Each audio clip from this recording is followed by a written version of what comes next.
Hello. Hello to everyone. Can you hear me? Good? Yes. Excellent. So, as we say in Chile, let's go. To greeting you is important, very important, given the distance between us in order to explain and discuss and debate, because a question that we at least have in Chile is, it's at the international level, and as our previous comrade was connecting it to indigenous struggle, this struggle needs to take us to discuss and to motivate on a global level for people, for communities, for all of our peoples in the various countries of the world to declare and to take up key questions like the ones raised by our comrade. All of these territories, all of these peoples, the grounds that they occupy obscure the important riches of the place. And the history of this in one way or another is connected, whether we like it or not, to human history, to human necessities. And in this framework, sometimes it forces us to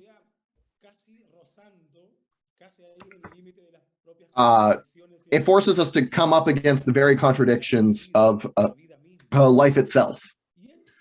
And in Chile, in particular, the main natural resource, or alternatively riches, or we could say the common goods of the country, is copper in Chile. Copper exists across the territories of Chile. And even the Spaniards themselves, who were invaders of this land, this long and narrow territory, began to develop it because they, in search of this metal, and they weren't bringing their cultural contributions. They weren't interested in engaging with the historical regions of these lands. They were just there to obtain the natural resources. And by and large, that meant mineral resources. And for instance, and particularly copper. Now, copper, if we're talking about copper in Chile, it is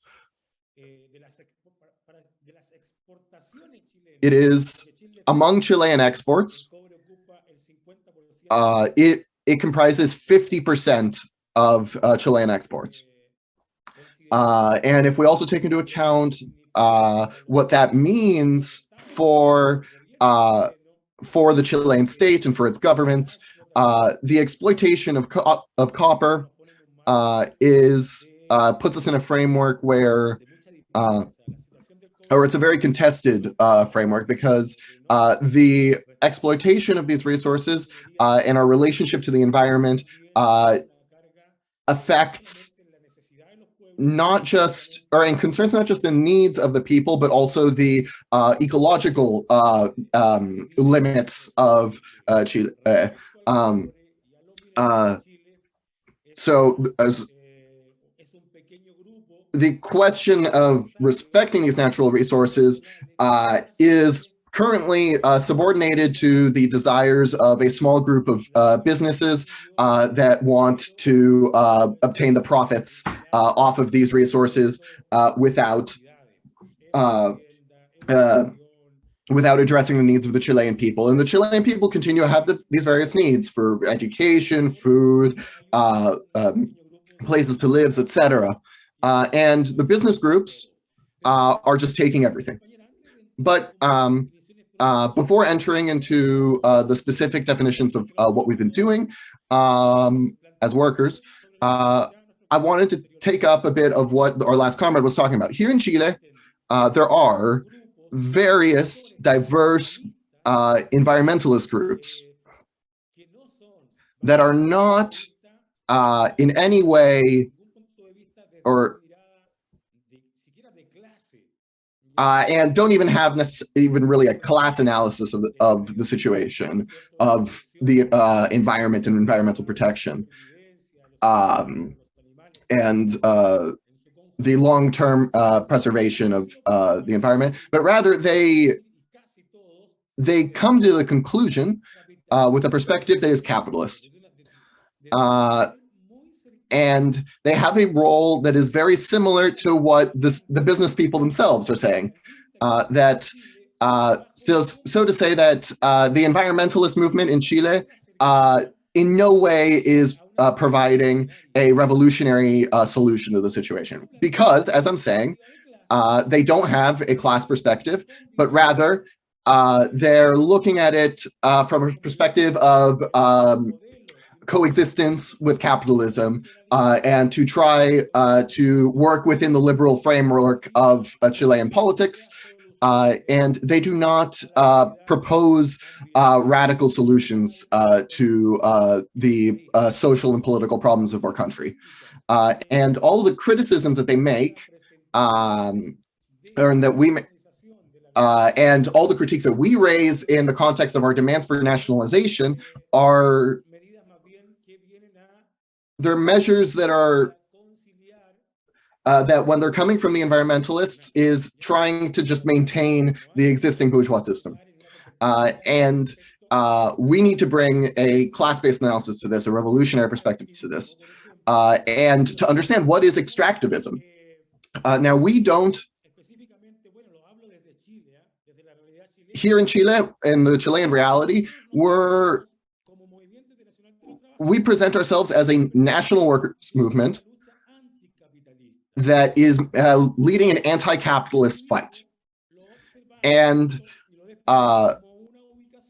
we see the situation of Chile, or we see extractivism as a capitalist strategy to maintain the extraction of resources from Chile and from other countries. And our anti-capitalist discourse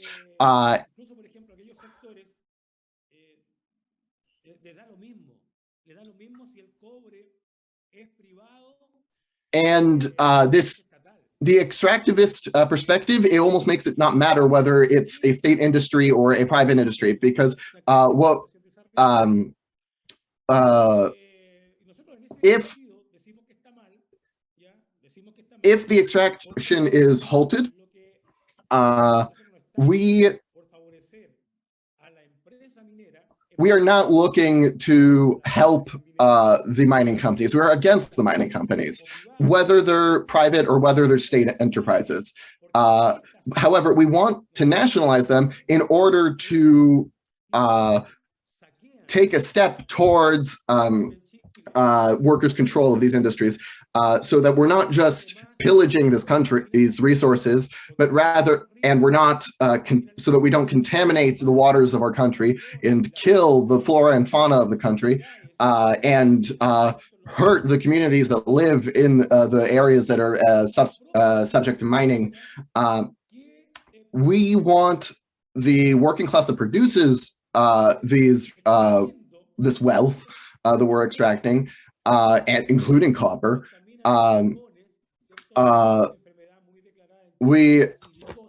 Silicosis is incredibly common among in Chile, thanks to the amount of mining workers that are subject to terrible conditions without proper ventilation.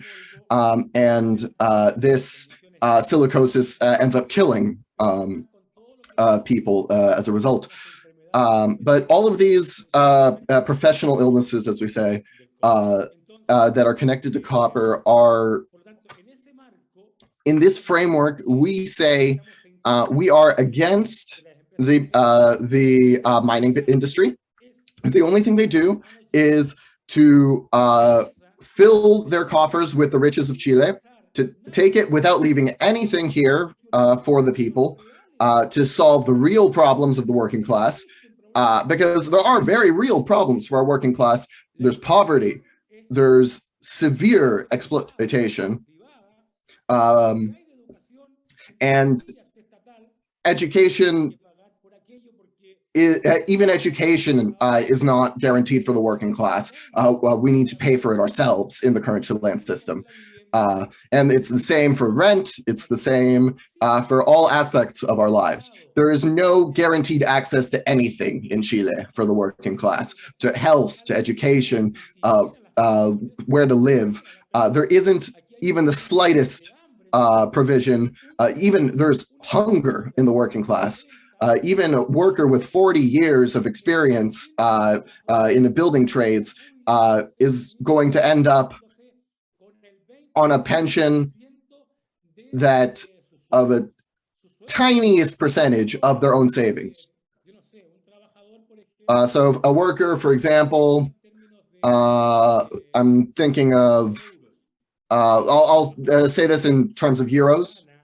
So a worker that wins perhaps best case is 1,500 euros, ends up on a pension of 20% of 10 or 15% even of their old salaries. So obviously this is not enough to meet their needs, even basic needs, and nothing is guaranteed throughout the entire life of the worker, but even less so in their old age. So we tell the working class, yes, the copper's there, the lithium's there, these riches are there, but the problem is that they are under the control of these international and national businesses. They are not under control of the working class, and the riches are not being used for our benefit.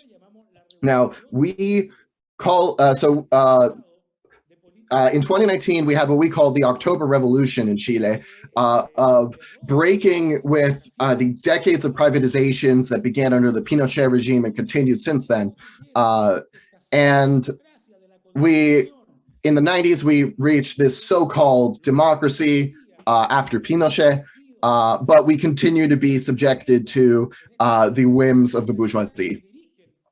Which continues to lead the various successive governments that have led this country, and nothing has changed fundamentally. Then neoliberalism continues to rule in Chile and removes all sorts of rights from us as the working class, and it is exhausting the working class and the people of this country, and that frustration was expressed in October of 2019 when we broke out onto the streets and ended up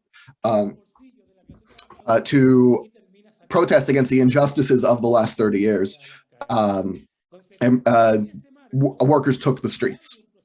And now we can call this a revolutionary process, but that has not been resolved. And however, there was a resolution that was put through called the Peace Accords. That was an agreement between the establishment group parties to essentially try to rhetorically address the concerns of the people without substantially changing the regime of the country. And there hasn't been structural change, but rather it's just been more reformism within the capitalist framework. There hasn't been any guarantee for education, for retirement funds. None of the important issues of the class have been addressed. Now, also the mining industry plays a big role in all of this. They have the greatest weight when this government is making decisions, and the government is just trying to keep the mining industry happy. So the government is resolving not what the people were bringing into the streets, but rather what there was a constitutional convention that is primarily being controlled or that is being rechanneled into electoralism within the framework of the existing bourgeois republic. And the norms that are being proposed by the people to this constitutional convention, such as the nationalization of copper, that has 24,000 signatures, won in the streets.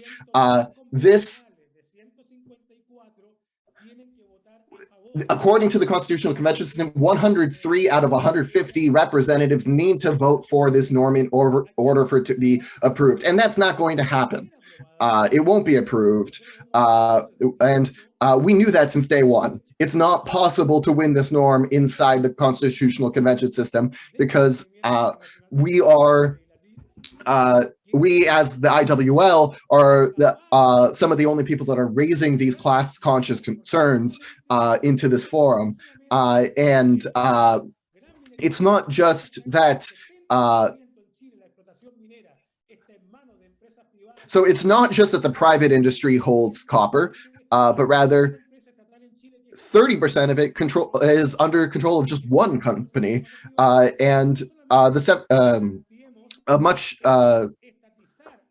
So what we are proposing is to nationalize these 70% of privatized copper into the hands of the state. It's not that we believe that the state is going to suddenly fix everything, but rather we see this as a step, a demand that would be a step forward towards workers' control and by communities who are affected directly by copper extraction, and for them to be part of the process of resolving what are the conditions of exploitation, where does it happen, how does it happen, and when, including whether it is even necessary to continue to extract copper in certain areas, because we don't want to contaminate the rivers. We don't want to contaminate the cities. We know that in Chile,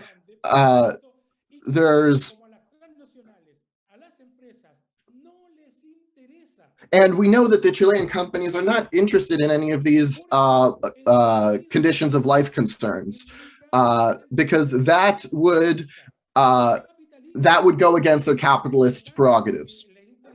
And what they are interested in is just filling their pockets over the misery of the working class. And there's nobody in Chile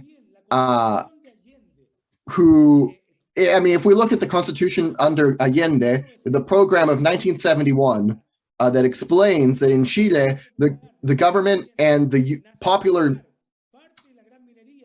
will wants to nationalize these companies, these major mining concerns, that would have just comprised 30% of mining in Chile. But even the National Mining Company didn't resolve anything because its leadership was integrated with the private industries and using the same methods of exploitation and business practices. It was fundamentally a capitalist enterprise. There's no workers' control at any point in the process. So we are demanding nationalization, but we're also demanding workers' control and raising this demand to raise class consciousness and to raise the participation of the people in these processes. And to bring under workers' control, not just the copper extraction, but also the universities, education. This is what we are calling for, because without these class-based stipulations, it would just be a nationalization into the hands of the state that would then continue capitalist exploitation. And nothing would change, but rather, it would simply be a changing of hands within the bourgeois system. It would not be a substantive change. We're not interested in business to move from private hands to capitalist state hands. We want a fundamental change. And on top of that, the third wing, or the third arm of our government, is the profits from, or we're calling for the profits of the mining industries to be reallocated to education, rent, health, pensions, key things that are needed for the working class. None of this has been resolved by the current regime. And we can look at an Australian concern that was extracting copper in Chile. They pay 50% taxes. or rather in Australia, they pay 50% taxes. In Chile, they pay no taxes. They take all of that they extract. They don't leave anything behind for even the Chilean state. And I'm wrapping up now. Chile is a country that it's struck by earthquakes. There's been many natural disasters. These companies, to sort of greenwash themselves and to put a nice PR face forward, they very frequently will, when there's a catastrophe, a natural catastrophe, they'll make donations. And they'll make them to their colleagues. They'll make like they'll start like a private school for one tiny town, and that's it. That's all they do, and then they wash their hands of it. And it's very hierarchical. It's there's no collective aspect to any of this, and they're just they wash their hands of it, and they move on. And workers, meanwhile, the workers of these companies are fighting because we're working for very low salaries. 70% of the companies are in private hands, and in 70% of the workers in Chile are subcontracted. We are further alienated from our work, subcontracted by subcontractors. Whether it's in a building, construction, whether it's in health, whether it's in education. But when we as the mining workers organize ourselves against these companies in order to win these demands, these historic demands, we are repressed because labor law in Chile is very pro-boss, it's pro-business and anti-worker.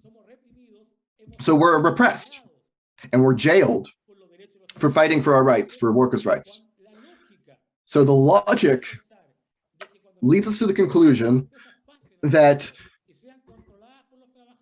if these businesses were controlled by the state, were under worker control, it would be a step forward. It would allow us to fight for more rights, for more benefits, for more historic demands, and to move the control of these industries from the hands of the few to the hands of the many, and to be able to fight for more than just crumbs from the businesses. And I think I'll stop there. And I'm just end with saying that we are fighting the good fight. Maria Rivera in the Constitutional is the one representative there who brings forward these demands in the Constitutional Convention, looking forward, seeing what role we revolutionaries need to play in this situation, because our solution is not the Constitutional Convention. Our solution is not even the it's not the Constitutional Convention. It's not the Constitutional Assembly. It's anti-capitalism and socialism. Explicitly, we want to go beyond what the Constituent Assembly can accomplish. We want to demand within the bourgeois state, we want to show the contradictions of this state and to show what role we as revolutionaries can play to take the next step forward towards socialism. And that is the platform that this historical conjuncture presents to us.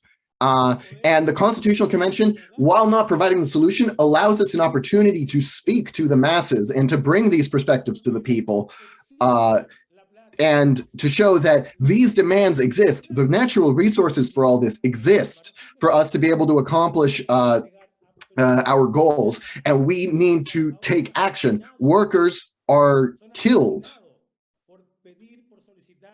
for their actions, for their demands. We need that to change.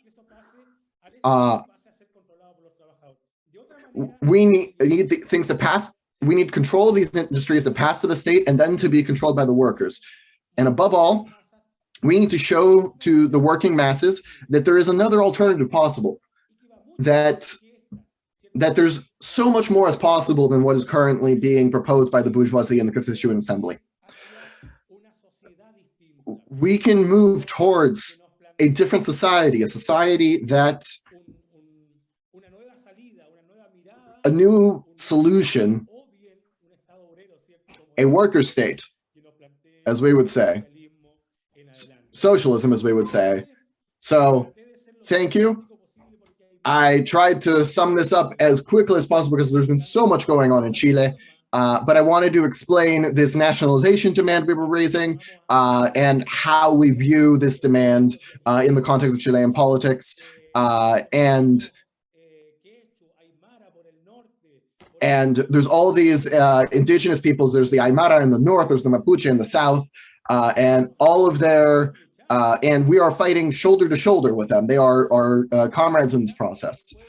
They are exploited, oppressed peoples, and we are all fighting together to take back what has been stolen from us, not just for years, but for decades and centuries.